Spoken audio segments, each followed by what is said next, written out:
Trump టెంపరే ఈ Elon Musk కి బలమా? బెంగాలీ భాషపై ఎందుకంత అక్కస్సు? లండన్ కి బెంగాలీ సమాజం చేసిన సేవలను మస్క్ మరిచారా? నాటి ప్రభుత్వాలు గుర్తిస్తే నేటి మస్క్ కి వచ్చిన ఇబ్బందేంటి? ఇంగ్లీష్ బోర్డే ఉండాలన్న మస్క్ పోస్ట్ పై ఫైర్ అవుతున్నారు నెటిజన్లు. తూర్పు లండన్లోని వైట్ చాపెల్ స్టేషన్ వద్ద బెంగాలీ భాషలో ఏర్పాటు చేసిన సైన్ బోర్డు ఇప్పుడు చర్చకు దారితీసింది. ఇక్కడ ఇతర భాషల్లో బోర్డులు ఏర్పాటు చేయడంపై ఓ బ్రిటన్ ఎంపీ అసహనం వ్యక్తం చేస్తూ సోషల్ మీడియాలో పోస్టు చేశారు. ఇది లండన్, ఇక్కడ బోర్డులు ఆంగ్లంలోనే ఉండాలి అంటూ బెంగాలీ ఇంగ్లీష్లో ఉన్న స్టేషన్ ఫోటోను ఎంపీ రూపర్ట్ లో పోస్టు చేశారు. దీనిపై ప్రపంచ కుబేరుడు ఎలన్ మస్క్ స్పందించాడు. అవును అంటూ ఆ ఎంపీకి మద్దతు ప్రకటించాడు.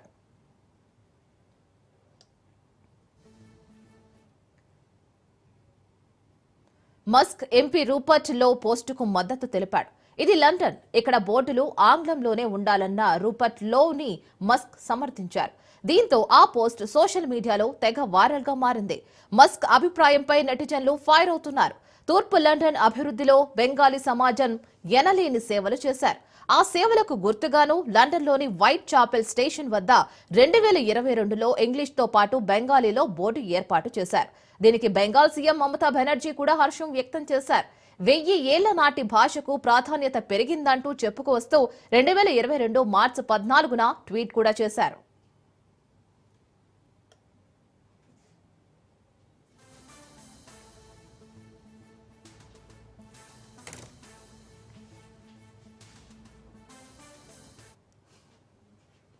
ఈ సేవలను తెలియకుండానే మస్క్ తన వైఖరిని వెళ్లగక్కారని మండిపడుతున్నారు.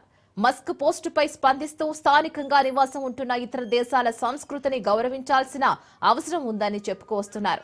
ఇక మరోవైపు అసలు ఎలాన్ మస్క్ స్థానికుడు కాదని తన స్వస్థలం దక్షిణాఫ్రికా అంటూ గుర్తు చేస్తున్నారు.